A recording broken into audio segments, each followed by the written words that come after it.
Apresentamos Através da Bíblia, o programa que leva você ao estudo sistemático e detalhado do livro dos livros, a Palavra de Deus. Estes estudos são de autoria do Dr. J. Vernon Magui e apresentados pelo pastor e professor Itamir Neves. Convidamos você, ouvinte, a acompanhar esta jornada através da Bíblia. Olá, amigo, estamos iniciando mais um programa da série Através da Bíblia.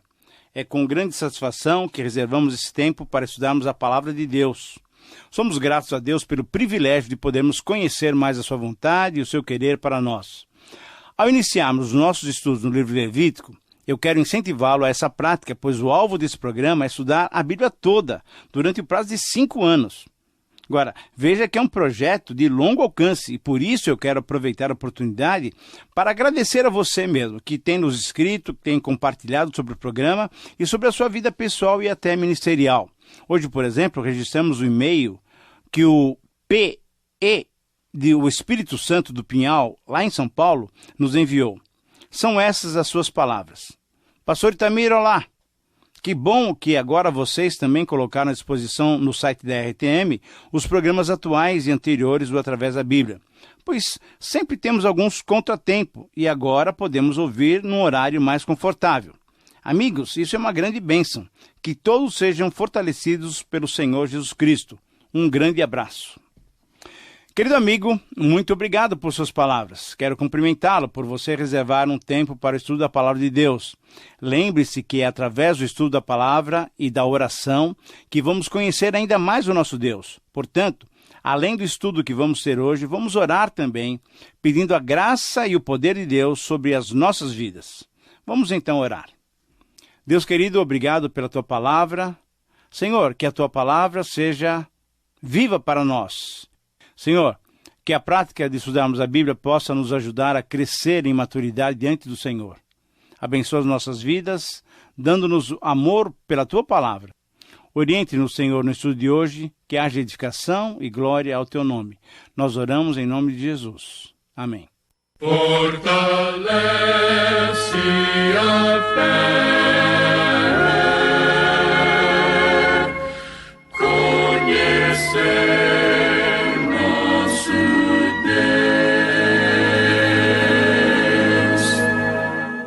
Querido amigo, hoje iniciamos os nossos estudos no texto do livro de Levítico. Você deve se lembrar que no programa passado fizemos uma introdução ao livro, mostrando diversos aspectos que devemos considerar ao estudarmos esse material tão rico quanto o que temos em nossa frente.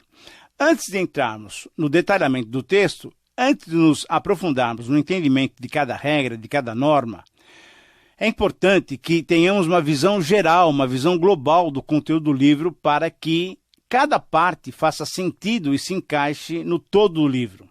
Então, em primeiro lugar, em relação à ideia do livro, você deve se lembrar também que mencionamos que a grande ênfase, o pensamento dominante de Levítico é a santidade, pois foi o próprio Deus, conforme estudaremos em 11:44, que disse: Eu sou o Senhor vosso Deus, portanto, vós vos consagrareis e sereis santos, porque eu sou santo. Ora, assim a santidade do homem tem por motivação a santidade divina.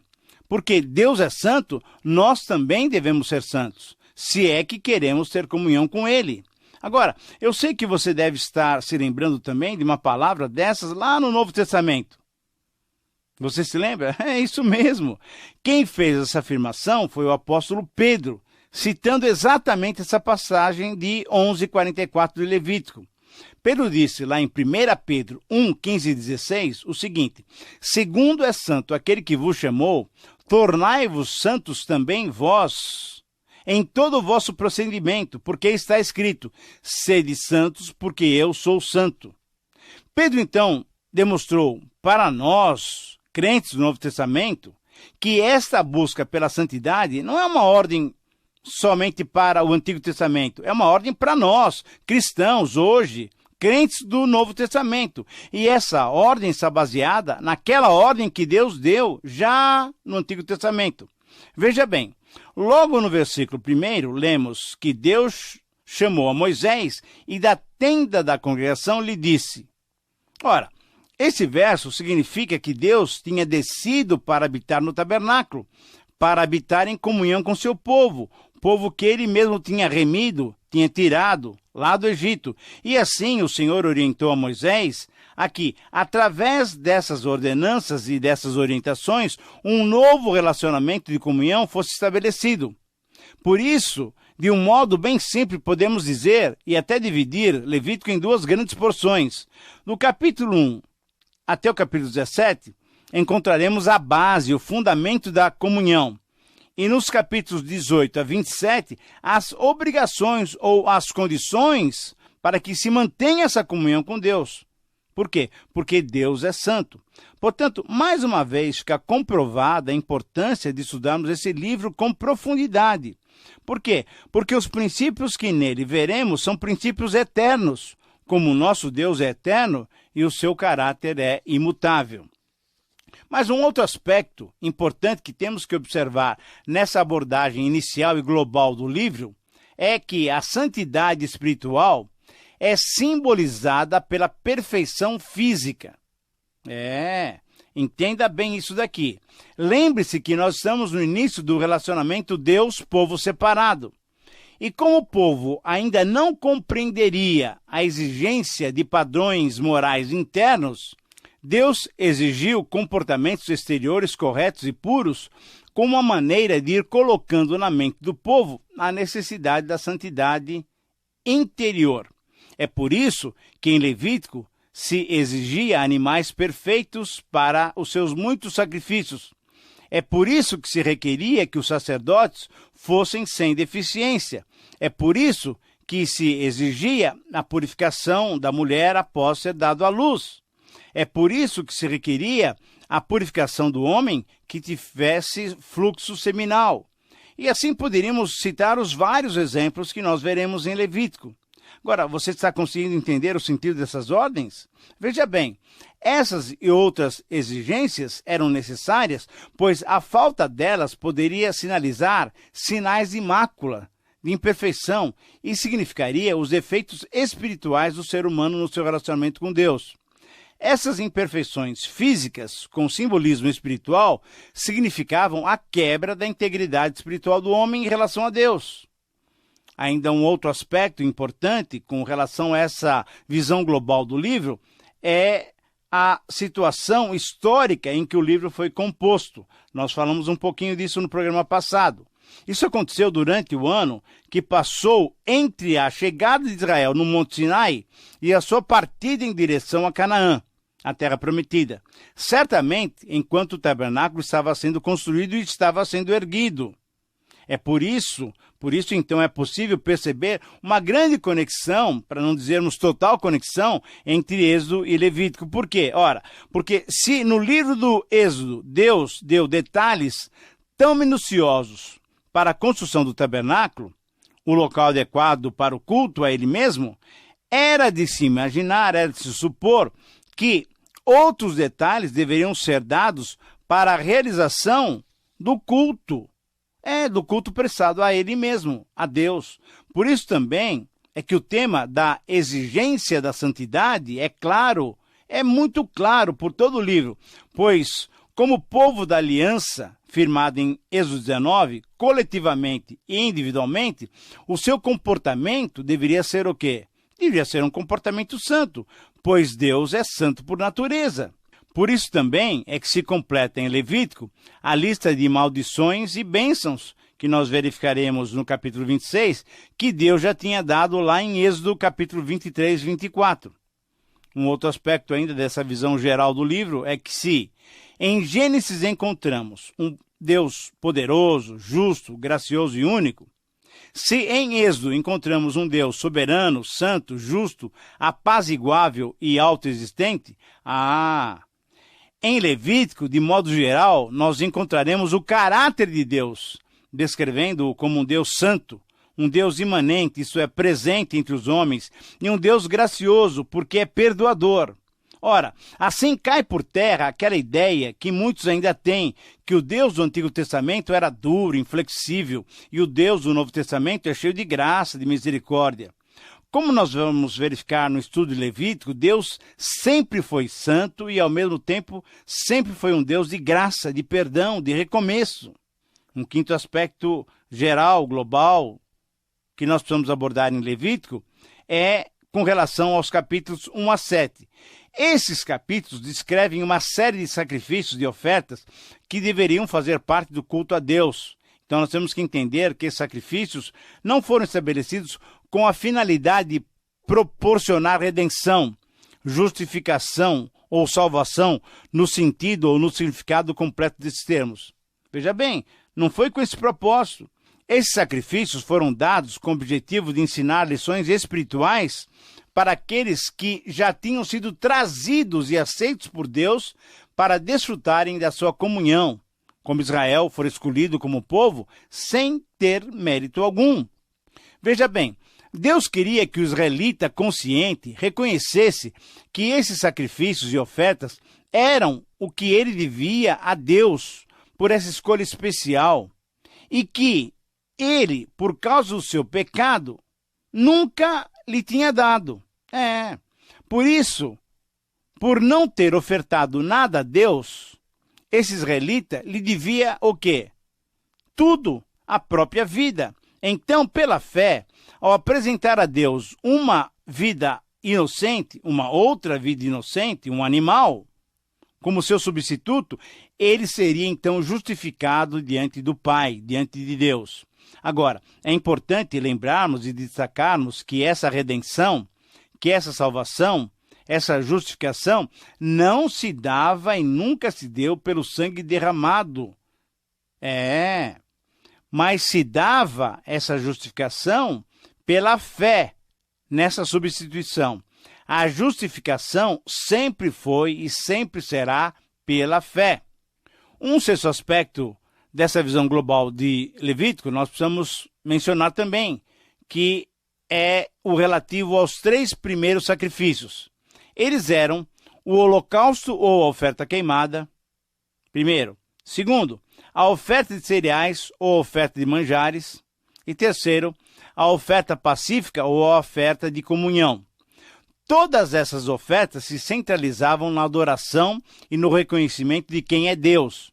E você deve ter sempre em mente o que nós já mencionamos, que os sacrifícios não foram elaborados para salvar, mas eles tinham a motivação de manter a comunhão com Deus na sua santidade. E como veremos posteriormente, a única oferta pela qual o ofertante poderia comer parte do sacrifício era exatamente a oferta pacífica ou a oferta de comunhão.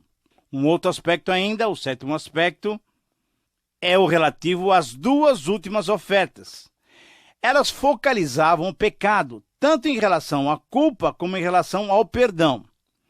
Elas eram compulsórias ou obrigatórias e eram chamadas de ofertas pelo pecado e pela culpa. Essas 2 ofertas deveriam suprir o perdão por pecados não intencionais e ambas envolviam um sacrifício de sangue. Veja bem. Além disso, a oferta pela culpa requeria a restituição daquilo que foi feito de mal ao ofendido. Na verdade, ao estudarmos o livro de Levítico, vamos descobrir que todas essas ofertas tinham sido preparadas para relembrar aos adoradores que Deus é santo. E diante de um Deus santo, o pecado deveria ser tratado adequadamente. E ainda mais, para que houvesse o perdão, haveria necessidade de um sacrifício com o sangue de um animal, de um substituto. Um animal inocente morreria em lugar do pecador. Muito bem, depois de todas essas considerações, nós temos que agora verificar, dessa maneira geral e global de Levítico, eu espero que você verifique a importância desse livro, que você tenha sido motivado realmente a estudar todo o texto do livro de Levítico. Então, nós vamos agora exatamente para o texto do capítulo 1. O primeiro sacrifício descrito é o holocausto, conhecido também como oferta queimada. Além dessa descrição aqui, também existem referências a esse sacrifício em capítulo 6, 8 a 13. Vamos então fazer algumas observações sobre esse sacrifício para conhecê-lo em detalhe. Primeiramente, literalmente significava aquilo que sobe a Jeová, e era assim chamado porque o verbo no hebraico significa subir. Por ser totalmente queimado sobre o altar, esse sacrifício subia um cheiro agradável perante o Senhor. O holocausto era a entrega da vida já salva ou do pecador já resgatado. Um segundo aspecto é que o animal todo era consumido, dando a ideia de que o ofertante em todo o seu ser era consumido, era dado ao Senhor, conforme nós vamos ver no Novo Testamento, em Romanos 12, 1. Terceiro, o animal seria macho, deveria ser sem mácula e sem defeito algum. Essa era uma perfeição, era um símbolo, na verdade, da perfeição que nós vamos verificar depois, e nós já verificamos estudando a vida do Senhor Jesus. Um quarto aspecto é que o texto é dividido em 3 parágrafos, e neles aprendemos que o holocausto poderia ser feito com um gado de grande porte, um novilho, poderia ser feito com um gado miúdo, ou um carneiro, um cabrito, ou ainda poderia ser feito usando-se rolas ou pombinhos. Um quinto aspecto, a pobreza, veja bem, querido amigo, a pobreza não serviria de desculpa para não se sacrificar ao Senhor. A oferta aceita pelo Senhor poderia ser grande, média ou pequena. Todos poderiam participar desse sacrifício relacionando-se com Deus. Sexto aspecto, no simbolismo que temos nesse sacrifício, podemos considerar cada um desses animais como figuras do Senhor Jesus. Por quê? Agora veja só, o novilho ou boi representava Jesus no seu serviço dedicado. O carneiro representava Cristo em sua submissão, sem queixas, à vontade do Pai. E o pombinho representava Cristo na sua inocência completa, uma vez que ele nunca pecou. E agora, um último aspecto que nós precisamos verificar com relação a esse sacrifício, em relação ao ofertante. Muito bem, em relação ao ofertante é necessário destacar que era o próprio israelita e não o sacerdote que apresentava a vítima que seria sacrificada, demonstrando assim uma completa identificação com aquele que o substituiria. Querido amigo, essa atitude do ofertante israelita do Antigo Testamento serve como indicação de como devemos proceder ainda hoje. Assim como o ofertante israelita apresentava o animal que seria sacrificado, assim também nós temos que pessoalmente apresentar Jesus diante de Deus como o Cordeiro Santo que tira o nosso pecado. É o pecado individual de cada um de nós. Temos que apresentar Jesus pela fé diante do Senhor Deus, para que Jesus, sendo aceito pelo Pai como Cordeiro sem mácula, também nos faça aceitáveis diante do Pai. Mas sobre esse papel do ofertante, é bom detalharmos as suas ações. Primeiro, ele apresentava pessoalmente a vítima para ser sacrificada, conforme o versículo 3. Segundo, ele colocava sua mão sobre a cabeça da vítima, conforme o versículo 4, identificando-se com ela, sinalizando que ele transferia para o animal aquilo que ele mesmo merecia para obter a expiação, isso é, para ser encoberto do seu pecado. E esse era o seu sentido original, o sentido original da oferta. Ele colocava, então, a mão sobre a cabeça da vítima. Terceiro, o ofertante próprio, veja bem, ele matava o animal, conforme o versículo 5, simbolizando que todo pecador deve reconhecer que ele, pessoalmente, foi o causador da morte de Cristo. Querido amigo, você percebe na sua vida que, pelo seu jeito de ser, pela sua natureza, pela sua prática, pelo seu dia a dia pecaminoso, você foi o causador da morte de Cristo? Essa é uma realidade que nós temos que encarar. Em quarto lugar, o ofertante deveria esfolar o animal e cortá-lo em pedaços, conforme o versículo 6, simbolizando que o pecador deveria reconhecer em detalhes a excelência do sacrifício de Cristo no seu lugar. Um quinto aspecto, todo esse procedimento deveria ser feito, conforme o versículo 3, à porta da tenda da congregação, para que o homem fosse aceito perante o Senhor. O ofertante teria que fazer a sua oferta publicamente. Assim como hoje, publicamente devemos reconhecer Jesus como nosso substituto, crendo e confessando-o como nosso Salvador e Senhor, conforme lemos em Romanos 10, 9 e 10. Querido amigo, você está percebendo quanto simbolismo temos em cada uma dessas ações? Tudo isso era uma prefiguração do que aconteceria aproximadamente 1500 anos depois, quando Jesus se entregou voluntariamente na cruz por todos nós. Mas eu sei que alguém deve estar perguntando aí, mas então, qual é o significado desse primeiro sacrifício? Eu quero então agora argumentar um pouquinho sobre o significado desse sacrifício, isto é, do holocausto. Em primeiro lugar, para o israelita sincero, o holocausto significava que a consagração completa a Deus é essencial ao culto certo, porque o fogo consumia a oferta toda, transformando-a em aroma que subia até a presença e era aceita por Deus. Mas muito provavelmente, para o israelita que refletia um pouquinho mais sobre o seu ato de sacrificar, ele percebia que não era nem ele, nem a sua oferta que se elevava, que subia em completa consagração a Deus. Certamente, ele percebia que Deus teria um substituto muito mais permanente e não meramente um animal. Aqueles que em todos os passos desses sacrifícios, mesmo não tendo plena revelação das providências de Deus, saíam justificados, saíam assim justificados porque agiam pela fé. Agora uma outra consideração. Em segundo lugar, para o crente de hoje, o holocausto representa Jesus em sua perfeita consagração e rendição pessoal ao Pai.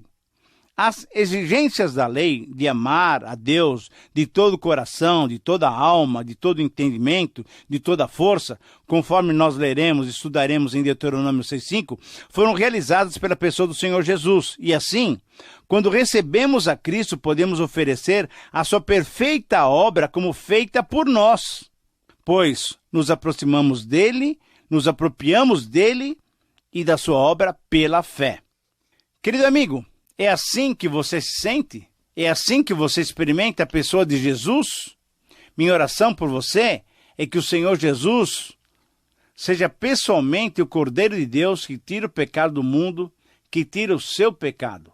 Mas, querido amigo, como falamos também no início do programa, também o texto do livro de Levítico, capítulo 6, 8 a 13, refere-se ao sacrifício do holocausto. Vamos ver esse texto. Disse mais o Senhor a Moisés: dá ordem a Arão e aos seus filhos, dizendo: esta é a lei do holocausto. O holocausto ficará na lareira do altar toda a noite até pela manhã, e nela se manterá aceso o fogo do altar. O sacerdote vestirá sua túnica de linho e os calções de linho sobre a pele nua, e levantará a cinza quando o fogo houver consumido o holocausto sobre o altar, e a porá junto a este. Depois despirá suas vestes e porá outras, e levará a cinza para fora do arraial, a um lugar limpo. O fogo, pois, sempre arderá sobre o altar, não se apagará, mas o sacerdote acenderá lenha nele a cada manhã, e sobre ele porá em ordem o holocausto, e sobre ele queimará a gordura das ofertas pacíficas. O fogo arderá continuamente sobre o altar e não se apagará. Esse é o texto de Levítico 6, 8 a 13. Ele se refere ao sacrifício que estamos estudando, ao sacrifício do holocausto. Agora, você percebe, além de alguns detalhes sobre as vestes sacerdotais, que essas palavras dirigidas especificamente à família sacerdotal, isto é, a Arão e aos seus filhos, essas palavras também tinham por objetivo fazer com que a orientação muito clara fosse bem segura. Elas previam que o fogo dessa oferta subisse continuamente à presença de Deus. Na verdade, Deus estava orientando para que o fogo ardesse ininterruptamente, isto é, significando que a consagração ao Senhor, a consagração que o próprio Senhor espera do seu povo, não é alguma coisa ocasional e passageira, mas ela é e deve ser uma consagração contínua. Agora, uma pergunta bem pessoal. É importante nós aplicarmos esse sacrifício às nossas vidas. É dessa maneira que você tem se consagrado a Deus? Reflita sobre isso. Chegamos assim, então, ao final do nosso tempo de estudo. Escreva-nos por carta, por e-mail. Queremos compartilhar com você a palavra de Deus. Que Jesus, o Cordeiro de Deus, te abençoe. Um grande abraço.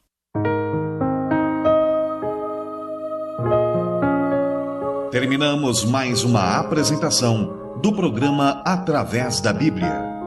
Esperamos que você nos escreva, dando a sua opinião sobre o que ouviu.